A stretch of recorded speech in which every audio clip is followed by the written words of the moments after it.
ఉన్నటువంటి గ్రహణం పట్టింది కాబట్టి ఈ గ్రహణం టైంలో మనం ఆ గ్రహణాన్ని వీడగొట్టడానికి మరి ఇక్కడికి వచ్చి ప్రొటెస్ట్ చేస్తూ ఉన్నాం. ఎందుకంటే మనం జనం బాటలో భాగంగా అనేక కంప్లైంట్లు ఇచ్చున్నాం హైడ్రాకి పెద్దవాళ్ళ మీద. కుత్బులాపూర్లో పోయి పేదవాళ్ళ ఇండ్లు గులగొట్టిరు. నిన్నటికి నిన్న ఖమ్మంలో వెలుగుమట్లలో పోయి పేదవాళ్ళ ఇండ్లు గులగొట్టిరు. మూసీ నది చుట్టుపక్కల కూడా పేదవాళ్ళ ఇండ్లు గులగొట్టిరు. కానీ మూసీ నదిలోనే కడుతున్నటువంటి మన వెనుక కనబడుతున్నటువంటి ఇంత పెద్ద బంగ్లాను మాత్రం హైడ్రా రంగనాథ్ గారికి కనబడతలేదు, సీఎం రేవంత్ రెడ్డి గారికి కనబడతలేదు, ఎవరికి కనబడతలేదు. మీకు కనబడుతుందా లేదా?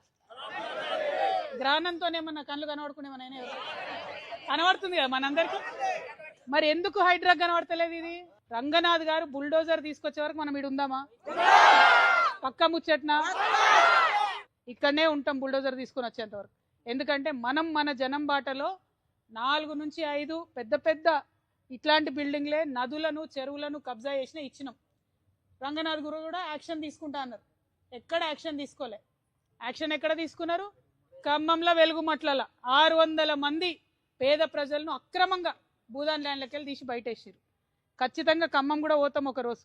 కానీ ఇవాళ ఇక్కడ మూసీ నదిలో ఆ పక్కన మధు పార్క్ రిడ్జ్ అనేటటువంటి మధ్యతరగతి వాళ్ళు కట్టుకున్నటువంటి అపార్ట్మెంట్స్ ఉన్నాయి. ఆ అపార్ట్మెంట్ కట్టి 20 ఏళ్ళు అయింది. అక్కడికి పోయి అది తీసేయమని లొల్లి పెడుతున్నారు. కానీ ఇది ఇప్పుడిప్పుడే కడుతురు కదా, దీంట్లో ఎవరికి నష్టం జరగలే కదా. మరి ఇప్పుడిప్పుడే మూసీ నదిలో కడుతుంటే ఎందుకు దీన్ని ముట్టుకుంటలేరు?